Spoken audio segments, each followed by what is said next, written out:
Halo teman-teman semuanya.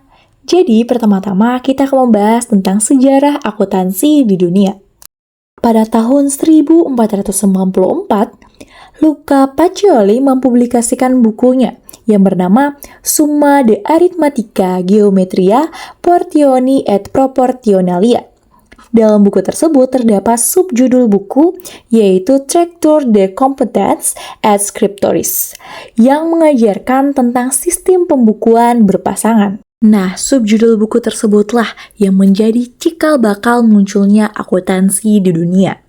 Luca Pacioli mengawali sejarah akuntansi dengan dua kegiatan dalam catatan akuntansinya. Yang pertama yaitu kegiatan mencatat penarikan biaya sewa hingga pajak. Dan yang kedua yaitu kegiatan mencatat perjalanan perdagangan per sekali jalan.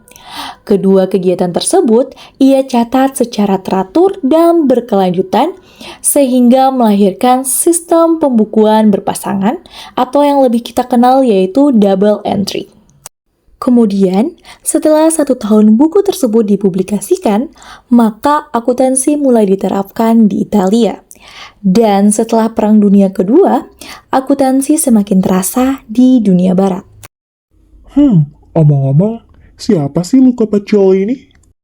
Nah, ini dia Luca Pacioli, atau yang lebih dikenal dengan Bapak Akuntansi Dunia. Beliau juga merupakan seorang matematikawan asal Italia, pendidik, dan biarawan Fransiskan. Oke, mari kita lanjut dengan sejarah akuntansi di Indonesia. Jadi, pada zaman penjajahan Belanda, perusahaan di Indonesia menggunakan sistem kontinental atau tata buku yang digagas oleh Luca Pacioli. Meskipun sama-sama berasal dari pembukuan berpasangan, tetapi akuntansi berbeda dengan tata buku.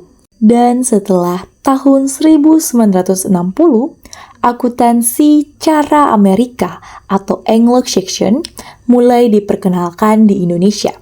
Seiring berjalannya waktu, akhirnya sistem pembukuan di Indonesia pun berganti dari kontinental menjadi Anglo-Saxon. Kemudian, hakikat akuntansi di Indonesia menerapkan pedoman standar akuntansi keuangan sebagai upaya penyesuaian terhadap kondisi global, peningkatan transparansi laporan keuangan, dan peningkatan kualitas laporan keuangan di Indonesia. Dan sejak saat itu, teori akuntansi mulai berkembang di Indonesia. Bahkan pada tahun 1952, perguruan tinggi mulai mengajarkannya kepada mahasiswa, yang mana di kala itu masih satu universitas yang mengampung, yaitu Universitas Indonesia.